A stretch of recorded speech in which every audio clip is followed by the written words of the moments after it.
I know there's a little trend right now, and it's happening with dogs, which is not humans, but you can kind of relate where like you take the 1-month-old puppy picture and then the 8 weeks old puppy picture and then the 12. And there's just all 3 of my daughters chose to get puppies at the same time, which actually really stinks. And I really don't love it at all. Are they all at your house?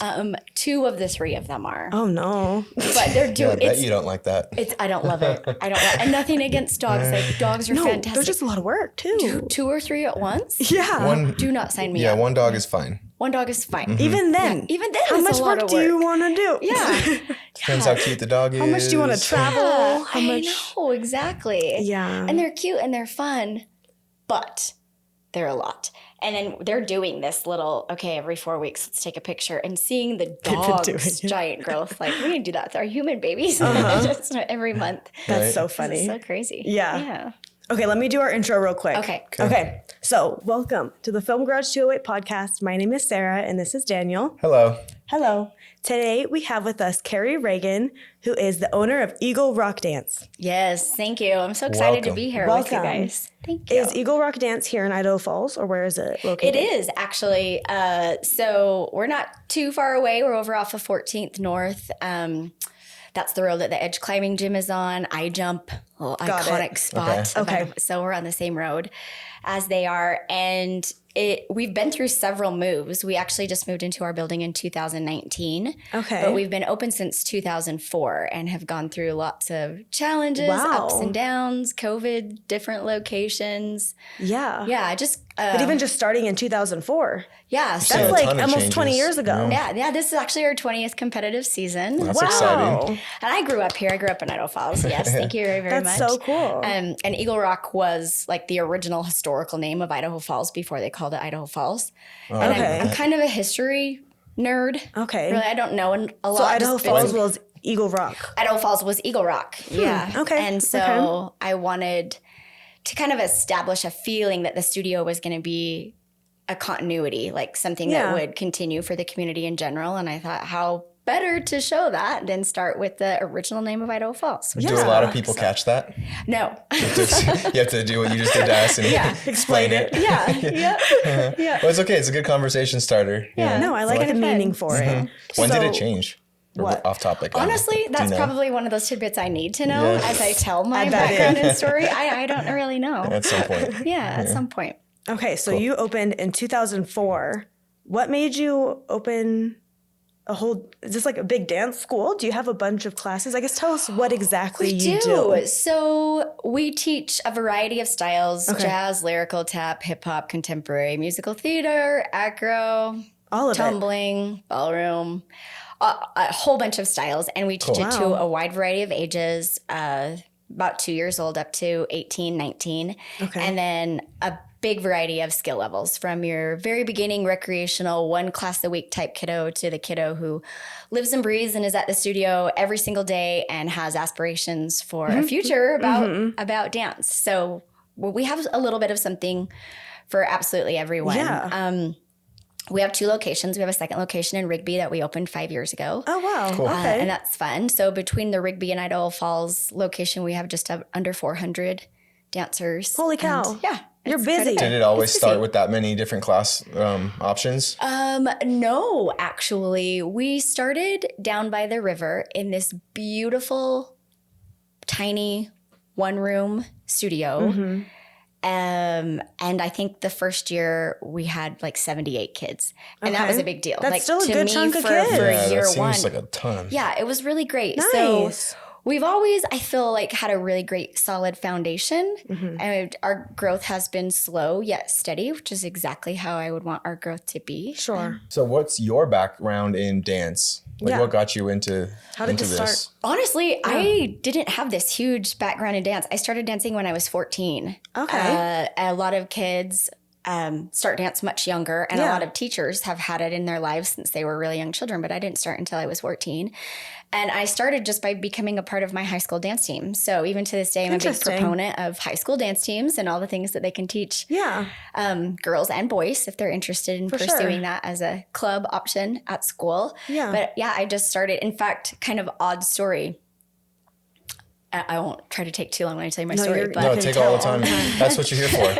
Take your time. yeah, well, I had zero background in dance. And literally, I'm like, I'm going to go try out for the high school dance team. I'm just going to smile. Like, I'm just going to smile. That's going to be my go-to. Had you danced in front of people before? No, never. Nothing. Wow. I knew nothing. I didn't know terminology. Good for you. I didn't know footwork. That's scary. I knew nothing. Yeah. So I just smiled somehow and I made it through the tryout. And then right after that, I got hit by a car. Like, really crazy. What? Yeah, it was kind of crazy. Like how you were walking out of the gym and... I was walking back in the day, okay, when there wasn't a lot on 17th Street. Okay. I got hit on Hit Road, so really great, that 17th Street Hit Road intersection. You should have saw that coming. I should have saw that coming, right? But yeah, I was just crossing the road, wasn't paying attention, like the good old adage where your mom says, look both ways before you cross the street. I didn't. And so I got hit by a car. And you were a kid. You were 14. I was 14. Oh my gosh. Yeah, I just made the high school dance team. I was just getting ready to go into high school. And so I broke both my legs, broke both my hips, split my patella in half, broke my tailbone. Like it was pretty intense. Wow. Literally. Oh my gosh. It was a big deal. And I got to the hospital and the doctor's like, her recovery is going to take years. Like an ambulance came? Like an ambulance all of that? came, all the things. I don't even remember a large Scary. portion of this because I was knocked out. But yeah, and so the doctor says, hey, she's going to be able to walk again at some point, but that's probably going to be about it. And I had done gymnastics before. Okay. That was a pretty active kid, so that was a big deal. And the one interesting thing, though, that we'd found out when I was hit by the car is that my hips were extremely uneven. And so obviously... After the accident? Before. Oh, okay. So obviously that would have like affected a career in dance. Well, when I broke my hips, crazy enough, like they healed in alignment. They helped you by hitting you. They helped me. Like it was the craziest craziest thing. And I was walking 6 weeks later. I was back to dancing within a 3-month time span, which is like it was 3 months. It was a ridiculous recovery rate. I didn't even know that was possible to like walk on broken legs. What? After that. Yeah. I remember like hobbling down the hall when I was home. And I think I'd only been home, I don't even know, not very long. Because what was the cast technology like then? Was it bulky? Well, there was nothing. There was like honestly, the way my legs were broken, there was nothing I could do. You were in a wheelchair, right? Yeah, I was in a wheelchair. I just had to be stabilized for a while. Wow. So there was no casts on me or anything of that sort. It was just like non-movement. Just stay there. Stabilizers. Okay. And yeah, and I remember hobbling down the hall and I'm thinking, oh my gosh, I should be in trouble right now. Like if my mom sees me, I am in trouble for hobbling down the hall. But it was, I don't know. Maybe How dare you? Oh How my dare I? gosh. Yeah. Yeah, get hit by a car and Get hit then by a limp. car and then Try and limp. walk. Yeah. And it was kind of a miracle, I guess, is what I like No to term kidding. it. Nope. Yeah. And I just never really left dance after that point in some way, shape, or form. It was always a part of my life, whether I was dancing myself or teaching or I did get a degree in dance, but that was You're like that superhero small. that gets in a freak accident to get their superpowers. Yeah, I guess so. For dance. I guess so. For Yeah, it dance, was your kinda dance cool. superpowers. Yeah.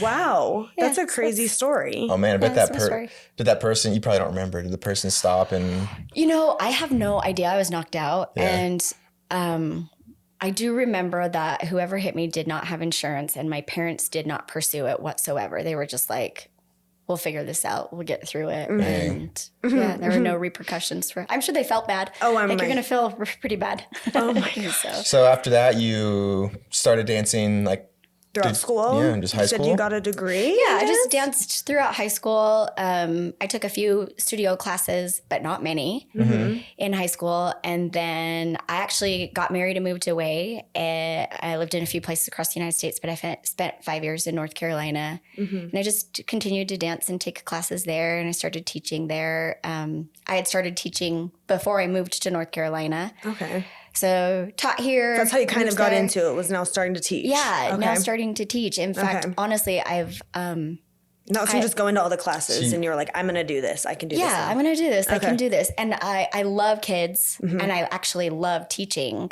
So like I obviously loved dance, but it wasn't necessarily the top thing that I loved. I loved working with children and seeing them make progress. And I loved just teaching in general. Okay. So teaching dance became the way that I could combine all my loves into one. Yeah. You get to work with kids. You must have a lot fun. of patience.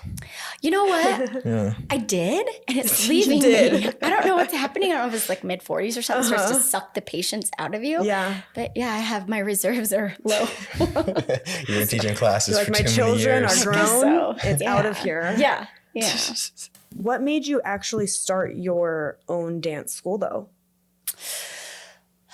What made you to that point to like, now you're opening your own? I had my first child. Okay. And then I became pregnant with my second child. And when I was pregnant with my second child, I was actually going through a divorce, getting my degree, working at the gym, personal training, teaching dance classes, and was a single mom of my almost 5-year-old at the time. And it was a lot. And I realized that I had to like hone in on something instead of be spread so thin. And I knew that whatever I honed in on, it needed to be something that would allow for my kids to be there. I couldn't afford childcare. Like it was like, I have $7 in my checking account kind of situation. Like it wasn't really a want, it was a need. It was a need to have them there. And so by opening a studio, I could set my own hours. I could take my kids to work with me. I could impact lives in the way that I wanted to impact lives. Yeah. And I knew it was a leap of faith, but it worked. Yeah. So, yeah. That's awesome. That's like the big important thing. So were you for working your kids and stability full time when you made that jump? Between all the things I was doing, yes. I wasn't working anywhere specifically, that one place full time, but between everything. Yeah. Sure. The amount of hours, yeah. Yep. So when you did open the business, were you able to just like jump right into that, or did you still have to do your other jobs? I just dove in. Yeah. Yeah, 110%. Scary. Yeah. But exciting. It's kind of scary. Because you had one daughter at the time? I had one daughter at the time, and I was pregnant with my second. I had a very supportive mom and dad. My mom passed away about 15 years ago when I was pregnant with my third daughter, actually, but they really helped get me through that time. Were they business owners ever? No. So my dad was a 6th grade school teacher for about 35 years. Teacher, yeah. And my mom was the secretary for the city of Ammon. So neither super entrepreneurial or risky kind of people. In fact, they wanted me to be, I was very argumentative and I loved medical related things. So they wanted me to be a doctor or a lawyer. Okay. So I wasn't appealing to what they wanted me to be either. And they still just supported me. Yeah. So that's what you need, the supporters. Did you always feel like you had that entrepreneurial drive, like to start your own business, or did that not start until you were at that moment of like actually opening a studio? The entrepreneurial side probably didn't start until that moment, but I've always been like somewhat of an over-involved, driven person. Like I like to be involved in so many things. I like to be spread too thin, which also now as I'm older, I'm realizing it's not necessarily a great thing. But like throughout high school, so I did the dance team, I did student government, I was in Spanish club, I was part of honor society, commencement queen, like all the things. So I think it was just like something about my personality requires just me driven. to go all in on things. And you had parents that wanted you to be doctor or a lawyer, so you didn't really have a choice. Yeah, sounds like. I had to go against that. Exactly. Yeah. Okay, so how do you stay creative in your business? Right now, when I need creativity, I find it spur of the moment. She goes to the forest and dances. Yeah, I do sometimes do some forest bathing. Have you heard about that? Yes, actually. There's a lot of... Some footloose moments. A little footloose, yeah. A little improv. Footloose. Ecstatic dance. But I guess creatively, I get my biggest impulses of creativity when I'm not looking for them. Like maybe when I'm watching a show and an idea comes along, or I'm shopping and a song comes on. And I think, oh, this would be a fantastic song as I'm in the bread aisle at Albertsons or, it's never really planned for. Yeah. So you said you guys compete. We right? do. Yeah. Yep. So do you have to like choreograph and you've got to like plan and like... I used to do a ton of choreography. I used to teach, I will tell you, I used to teach like 5 or 6 classes a day. I would have 45 soloists a year. Like I'm not even exaggerating. And I'm finally to the point in my business now where my goal now is to develop leaders. Sure. Like my team, the people that I consider There my you go. team they're my staff. Yeah. Whereas they used to be like my team of dancers or this team of dancers. Now my team are the people that work for me. That's cool. 20 years later. 20 years later. Yeah. That's So really cool. those are the leaders I'm trying to develop now. And they do the choreography, and it's their vision for costuming. And That's cool. so That's really cool to see it go full circle. And now you're like the mentor of like teaching everybody what to do. Yeah. Because I'm just one person, you know, I can't affect as many lives as I want to affect without creating other leaders. Yeah. So how do these competitions work? Oh, they're nuts. Everything you've seen and read is true. They're crazy. Like Dance Moms, Dance not Moms. that far off. Yeah. So there's solo performances or group? So we have solo and group. Okay. Yeah. Every style that you can imagine, every size of group that you can imagine, from a solo to a duet to a trio to a smaller, a large group performance. Are these like local contests or tournaments? Or do you have to travel? They're everywhere. We do both. So we have teams that stay more local. We have teams that travel just a little bit. And then we have teams that are going to California and Arizona and all the places. So, yeah. That's really cool. So, That's a lot to keep track of. It's a lot. Yeah. It's honestly really great. So I would say one of the things that makes the team the most successful is diversity. Like everyone has different strengths to bring to the table. If you've got a team that are all just mirror image carbon copies of each other, in my opinion, that's not a very strong team. I see. Although that team might end up doing really well on stage because they look so cohesive, it's really the diversity in what each individual member of a team has to bring to the team that makes the team strong. Okay. So is it kind of like a cheer competition where like one team of a group comes out in front of everyone, does their thing? Similar. Is it like that? Yep. Very similar to that. Yep. Okay.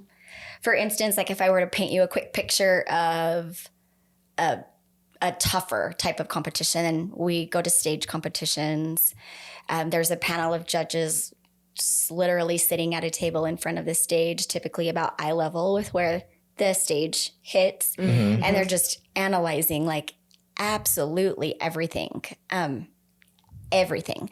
And that's actually one of the hard things about dance. As I'm getting older, that I did not used to feel. The pressure, like the anxiety. The pressure and the anxiety and what it can cause, especially with all of the other things that youth have to deal with in our world today. Like dance can be used for good or for bad. It can be used to highlight all the ways that we nitpick ourselves, and I can see that. What you know, mean. how we're Or it's pointing out those flaws that Exactly. we're not calling flaws. 100%. Because that's literally our job as a dance teacher, is to pick the 150 things that you did wrong in class that day. Yeah. And then find a way to constructively help you Now motivate you somehow from and these motivate flaws. you. Yes. Like, here's the 100 things you did wrong today. Yeah. Now, how are we going to help you overcome those things? Yeah. And yes, we load it with positivity, and we're constantly like, we're really big on that. The culture at our studio is a positive culture. We have a core value program, which I'd love to talk about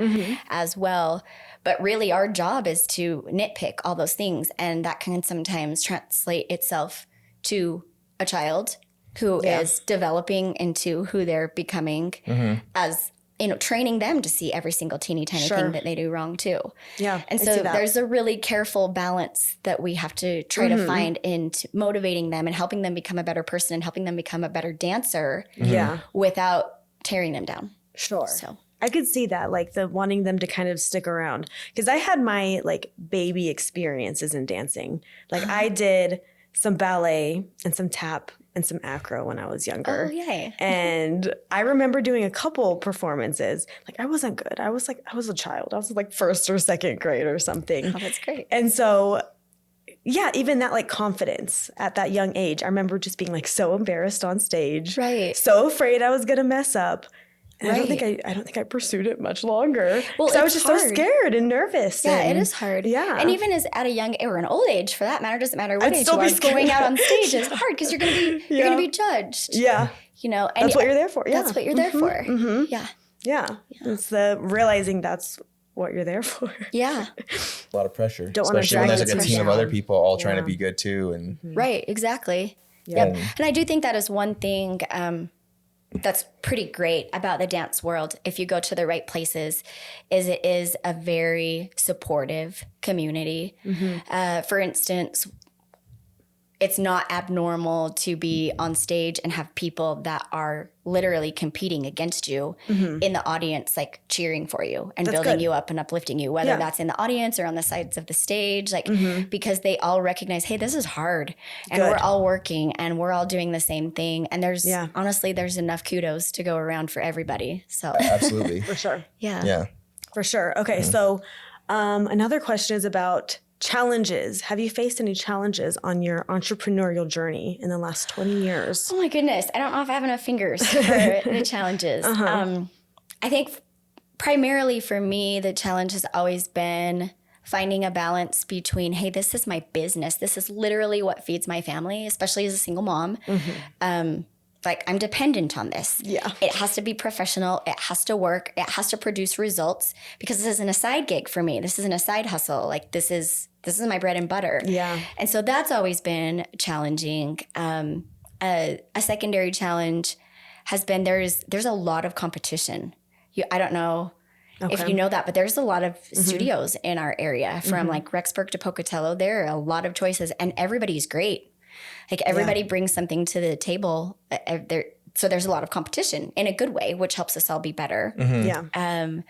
COVID was a challenge. It's kind of hard to teach dance when you can't go to the place to take your dance classes. Right. And so I built my own building in 2019. Okay. Oh, cool. I'd been through a few different buildings, renting from different people, and it was great. And then this guy actually said to me, he's like, so how much have you spent in rent the past 5 years? I'm like, oh gosh, that's a great question. So I added it up and I realized. I started crying. Like I could have been investing in my own building at this point and saving money and taking some of that money and putting it into more programs for the kids and making it an even better experience for the dancers. Yeah. So opened my own building I bought my own building, built my own building in 2019. Wow. Nice job. And then, March of 2020, right after I had this big new building that I now have to fill, here comes COVID 3 months later. And kids can't go to dance. And obviously enrollment's going to drop. Possible. It was the worst timing possible. Yeah. And I do have to take a minute here and give just a giant shout out of appreciation to my staff at this time, my admin staff and all the teachers working for me. Like my admin staff, I swear they probably didn't sleep for like 3 days while we figured out how we were going to run Zoom classes at both locations because I had just opened our second location as well. We're going to run Zoom classes for 350 kids and, 70-ish classes a week. And somehow it's going to work and every teacher is going to know exactly. And all the kids are going to get on and it's going to be safe. Yeah. Like random people aren't going to be able to pop onto these dance classes for children. There was a ton of logistics and we made it work. And it was a big moment. You made it work. It was a giant challenge. Nice. So you transitioned to doing everything on Zoom and resumed classes. And cool. Yeah. Good for you guys. Was it super effective? Probably not. How long did that last? Only 6 weeks. Thank goodness nice. that we live in the area that we live in. If it was much longer than that, I don't know. How it would have gone. So that's not too bad for 6 weeks. How did that process go buying a building? I'm just curious because I've heard a lot of people like inquire about spaces like that. And is it like a minimum size you have to be able to build to make it like worth your time, or you can just build a building to any size? I toured a lot of other studios, so I had a vision in mind for what I wanted and what I felt like would work for our needs. And then I had an ex-husband. This is really weird. We get along pretty great. We speak on almost a daily basis, who was a contractor, and so he built my building for me. Cool. And since we had been married at one time, he had a pretty good vision of what was needed for the studio and how I could build it efficiently. So we just that worked out. It worked out. I will say that How exciting was that? It was really exciting. I worked for it for quite a few years. Yeah. I was turned down by a number of banks. I wasn't approved for like small business loans. I didn't have the income or the longevity to prove it. Just me by myself. Yeah.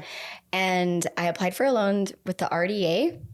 Okay. which I want to give them a shout out to, Regional Development Alliance. So and I had to do this PowerPoint presentation in front of this group of like 12 to 15 businessmen and women. And I had to show them like how I was going to make this successful. Okay. So I had charts and graphs and statistics and all these things. Shark Tank moment. Yeah, it was pretty much a Shark Tank moment. Great. And they totally took a chance on me, and it has been great ever since. Wow. So, yeah.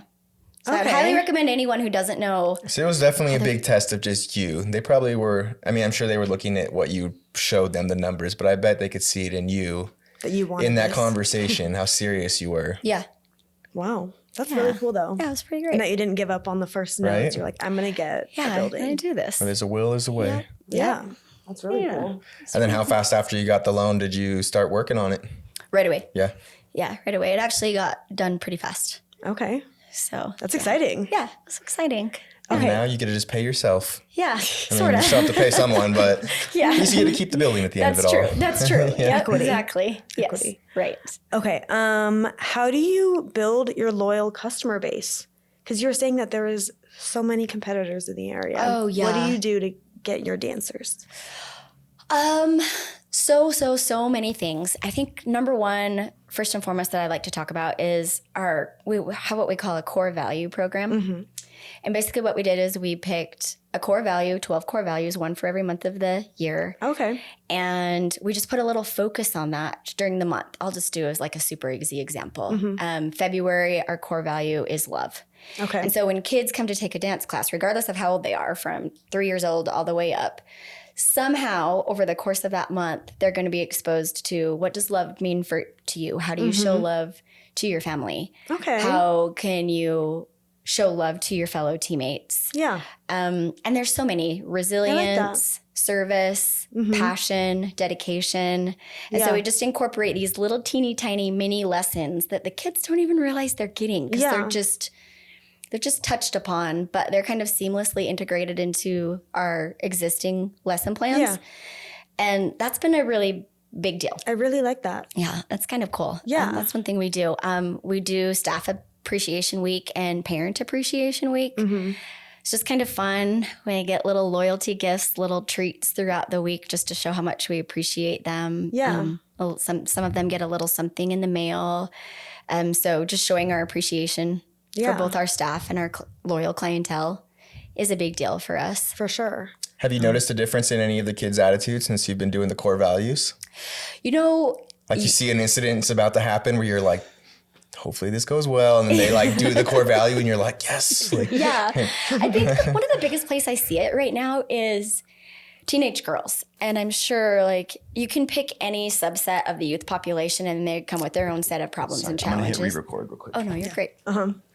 And they come with their own like set of problems and challenges, but especially youth girls, I would say like 13 to 17 years old, they're going through a lot. Yeah. 13 to 17 for sure. It's tough. And so I think just trying to build this community and this culture with them and helping them learn to find answers within themselves and within their true friendships helps them get through all the crazy hurdles that they have to overcome. Yeah, I really like that. That's a good like human development, and then just like kind of directly modeling the action that you're wanting to see. Yeah. And that's really cool. That's really cool. Yep. And I think one thing some of our older dancers are coming to realize is how much they can impact the younger ones. We did an exercise recently where I had them all name a dancer at their studio that when they were 8, 9, or 10 that they looked up to. Okay. That's And sweet. they and they didn't know what the end result of my little lesson was going to be. So they would name a name and something that they loved or admired about that person and how important or special that person was to them or how they looked up to them. And I'm like, okay, well, guess what? That's you. Like the little girls that you're passing in the hall when you come into class that are 8, 9, and 10 years old, you're that person to them. Yeah. It was kind of one of those aha moments. For sure. For them. A definite aha moment. Like you see how you're impacting someone you have an else's impact. life. And like That's the really importance cool. of probably just like savoring those little moments and like cherishing those little moments where they have a little win or do something positive. Yep. No, that's Yeah. really cool. Yeah. I like that. I think that's a good thing to just do in life. I've seen this one. It's an influencer I follow. She does little classes like that, like weekly with her kids. Like she'll have a little topic of the week, and it'll be about like why people are being mean. Like it'll just be like, it's not because of you, it's because of this. And like just like little life lesson things that I feel like we as humans don't necessarily get like as often or like right in front of us. It's like things you need to hear, just little reminders even. You do. And it puts perspective. Yeah. I think that's really cool that you're doing that. I like that a lot. Yeah. So you've been around this town for a while, so I assume a lot of your loyal customers have been through word of mouth at this point, right? Like families, sisters come through who's younger. Yeah. Do you still have to like do a conscious effort to do outreach to stand out? It's kind of funny you should bring that up because we used to do a ton of that. And then for a period of years, I kind of fell away from it because I thought, oh, it's not needed. We're bringing in the students that we need to just through word of mouth.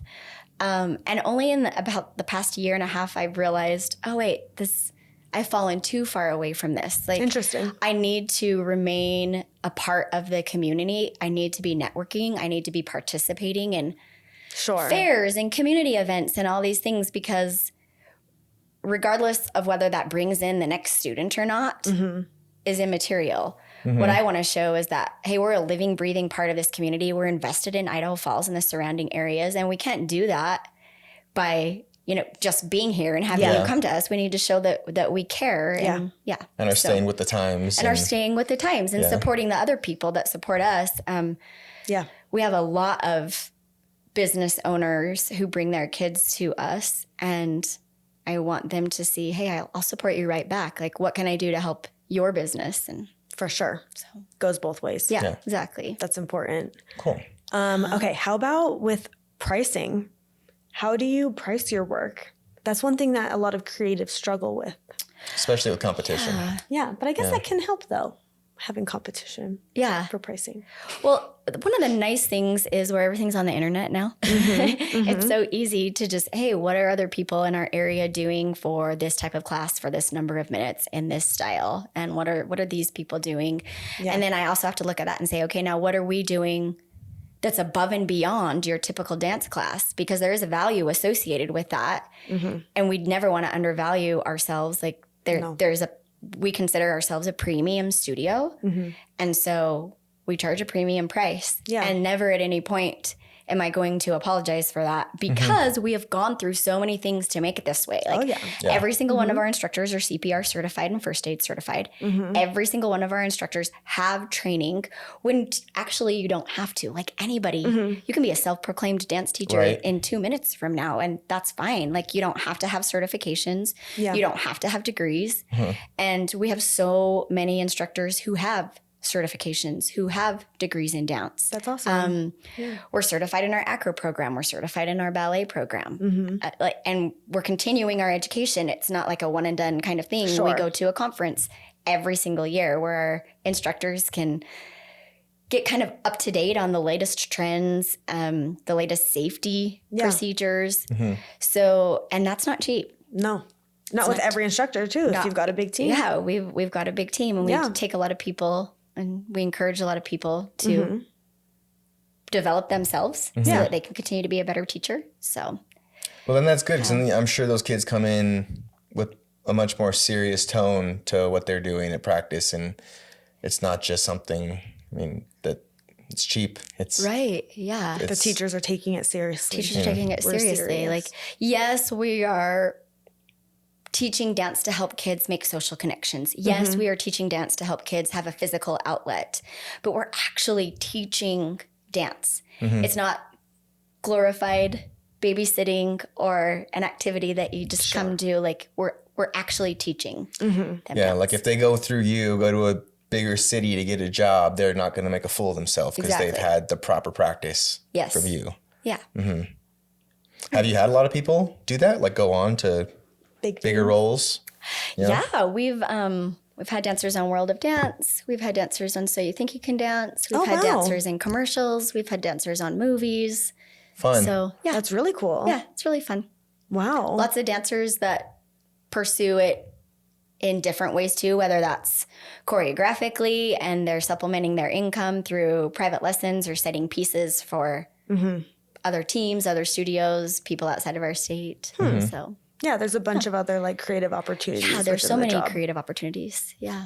That's good to know. Dancers that become photographers and they're shooting dance photography is like a specialized. Yeah. Yeah. All kinds of ways to take Yeah. it. Use this in your So- life for a lot of things. Yeah. Have you had any fun collaborations or cool, incredible collaboration opportunities that have helped your career in any way? Well, we actually used to have this really fun event that I'm really glad you asked me that question because I feel like we need to bring it back. Okay. It was called Evening of Dance, Okay. and all the local studios would come together Ooh. and bring one or two pieces Okay. from their repertoires at their studios. Yeah. And we would just have a literal evening of dance. No Fun. competition. Yeah. Everybody was just there to recognize each other's strengths and be supportive in our local community. Yeah. Which is hard, which can be hard. So that was a really Why fun. is that hard? We're very competitive. So people don't want to share Yeah. secrets or things they're working on. Yeah. Yeah. Which I don't know why, because you could have one team do a dance with the exact same choreography and a different team do a dance, the exact same dance, the exact same choreography. And it can look 100% different just For based sure. on the strengths of each team, the ability level of each team. Yeah. So I'm not 100% sure why we're so competitive. There's plenty for all, especially in our area. I mean, there's a ton of people moving to Idaho Falls. There's not a shortage of kids. So Yeah. For it to the be scarcity so. mentality does not need to be there. So that's probably my favorite collaborative I like activity that we no longer do. Yeah. Got to bring that back then. Got to bring that back. Yeah. Hopefully the other Why did it dance stop? schools will be into it. Do you know? I really don't. Who was running I it? don't know. I want to say the Arts Council. Oh, okay. At So the it was time, like a community it was a run thing. community run thing. Oh, interesting. Yeah. Huh. Yeah. I wonder What who kind of gotta dances talk to. were they? Contemporary, lyrical, jazz, hip hop, tap, ballroom. Like there was a smattering of everything. I think we even had Irish step at the time. So I like it. yeah. Do you guys teach breakdancing there? We don't. No? We don't. But I have a guy for you. Like some stomp the yard stuff? Yeah, I do remember Do you that. teach crunking? We do not Crumping. teach that Crumping. Crumping? Is it crumping? We don't teach With that. the Hayden but I know a guy Panettiere. who does. It's a good thing you don't. Yeah. Yeah. Okay, so how do you use social media? That has become a powerful tool in today's society. Yeah, we actually have a pretty good following on our social media. yeah? Yeah, and I give again another shout out to my admin team. We don't really hire out our social media. We're not as strategic about it as Okay. I know we could or possibly should be. I think we're just authentic.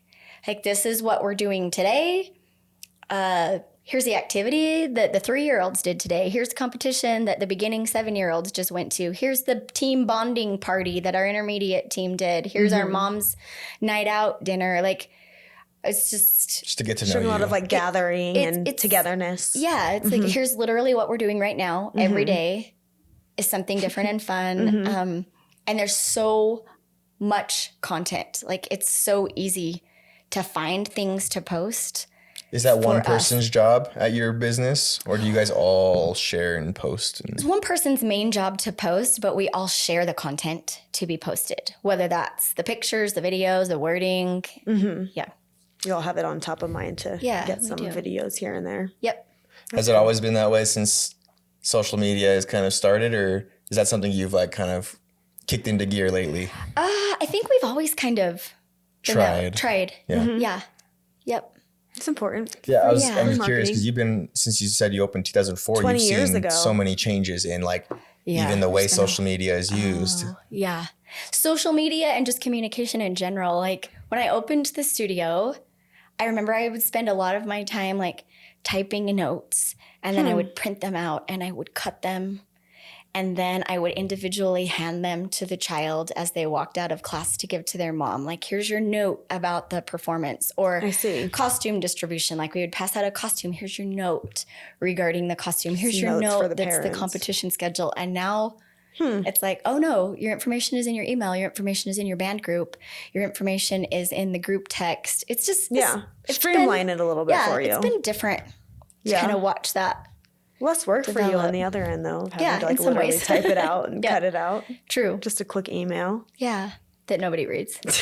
It's okay. That's the next problem. That's the next problem is we're moving away from email, and I'm throwing myself under the bus like right along with it. Like, It is. So it's just as probably as much of a chance of them seeing that email as that kid getting that piece of paper home to the parent That's to see. exactly the point. That's a good what point. we've kind of come around to. So it's back to both. All right. Yeah. Paper and email Exactly. now. Right. Yeah, what is the method? Text? Do you have to directly text now? I think you have to grab the what we're person's working face and towards. just like look them in the eye and tell them. Yes. It's the only way. Because Yeah, that was, so we true. did photos for like a lacrosse team once. And everybody was like, I don't know anything. I don't know any information. And it was like, we know these emails went out. We know all these parents got this Yeah. information. But it was literally like zero. Zero got it, the information. I think that's the problem is like just as a society, we're so inundated with information right now Yeah. that it's hard. It's hard to look at every single email and make sure that every single kid in your 15 different activities that you've got them in, you've got I them don't in all blame the, them. Yeah. Like if you have multiple kids, multiple activities, Right. I'm sure things get lost in Yes. the shuffle. Yeah. Even for myself, and I'm not in any activities. Nope, I get you. Do you do like email newsletters or anything like that? We don't do the newsletters.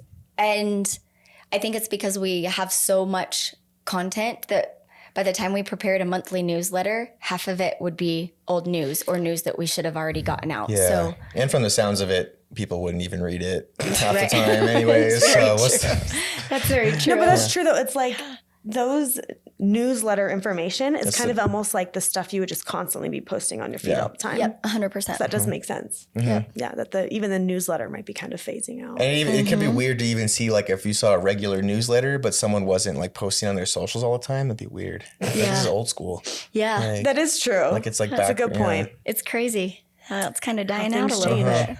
Yeah. We'll see with this next generation where they kind of evolve to. I know. It'll be interesting. Someone listening is like typing up their newsletter as we speak. like, oh, shoot. Cancel that one. Delete. Okay, so how do you balance your creativity and then all of your business operations? So you're running this place. Yeah. You're running your life. Running this place. And actually, kind of reverting back to one of your other questions, and then to answer this question right now, we had a challenge a few years ago on, okay, we've got this big brand new building. It's great space, but we only can fill it from 3 to 9 because kids, have to 3 p.m. Yeah. to 9 p.m. And so we opened a fine arts preschool. Oh, okay. It was called Bloom Fine Arts Preschool. Smart. And it's really a true preschool. It's not a daycare. It's you come for 100% preschool and you leave when the preschool portion of the day is over. And it just incorporates theater, singing, movement, art, STEM, and social emotional learning Wow. into every aspect of the preschool day in addition to the traditional preschool curriculum. So a little bit of an extended preschool day because it's hard to fit all of those things in and do all of the educationally related things too. And it just blew up. Like our preschool is maxed out. We cannot take one more kid according to the state of Idaho. So now the building is full from 8 to 2:30 with preschool. We have a little tiny break and then dance classes start and they go until That's awesome. late evening. Right. So that was, but that was what began as what I thought might be a small thing actually developed into this whole other, it's a full business. I love it. It's 100% a full separate So- business. And do you manage that Yeah. one fully as well? I own it, but I've been able to like hire a director, hire a head teacher, hire all the instructors, Great. all the teachers. So minimal time for me, but it still takes some management. So we've got our Idaho Falls studio, our Rigby studio, the preschool that runs during the day, and it's a lot. Wow. So managing like all the business aspects and then like life Yeah. has been something I've really had to focus on the last couple of years. So you said the preschool opened in 2019? We're on our 2020. 2020. 2020. Okay. Yep. 3-4 years now. Yeah. So Yeah. it's been busy. Wow. That's a whole nother podcast, but I'm sure there were tons of hurdles with that one. There were Mm. quite a few. Yeah. Wow. No, that's so But you get smart your to satisfaction do that. of teaching in multiple ways now. Yeah, dancing, it's fun being even able though you're to- not there teaching. Yeah. but- Yeah. For me, it's going back to I just want to help create leaders because then the impact is so much greater, and the leaders are going to create leaders from the kids, the lives that they're touching. Yeah. And Yeah. And with good like lessons and morale in there. right. I like that a lot. Yeah. Wow. That's so cool that you were able to do so much with that space and add Yeah. It's a preschool too. That's so it's smart. a space. Yeah. Most people wouldn't have added like a whole entire another business Most like people that would with not. kids, something less involved, but you just Right. went for it. Yeah. Wow. Yeah. It's kind of crazy. That's super cool. So do you have any more plans in the future for this business on where it's going to go?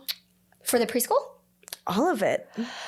Your life. This evolution. Yeah. Constantly There's so growing. many things. My bucket list is a mile long. Oh, yeah? So What's the next business then?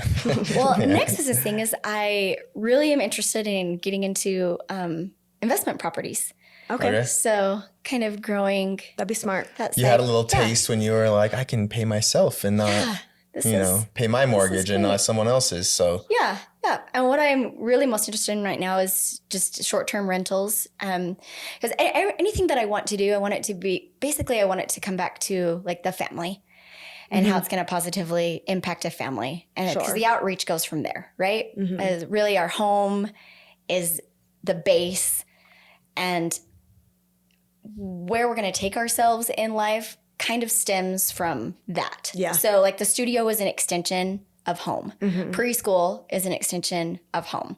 Short-term rentals, and where I'm catering mine right now are to families that want a economical stay that they can bring their kids to, and it can feel like a home while they create memories Yeah.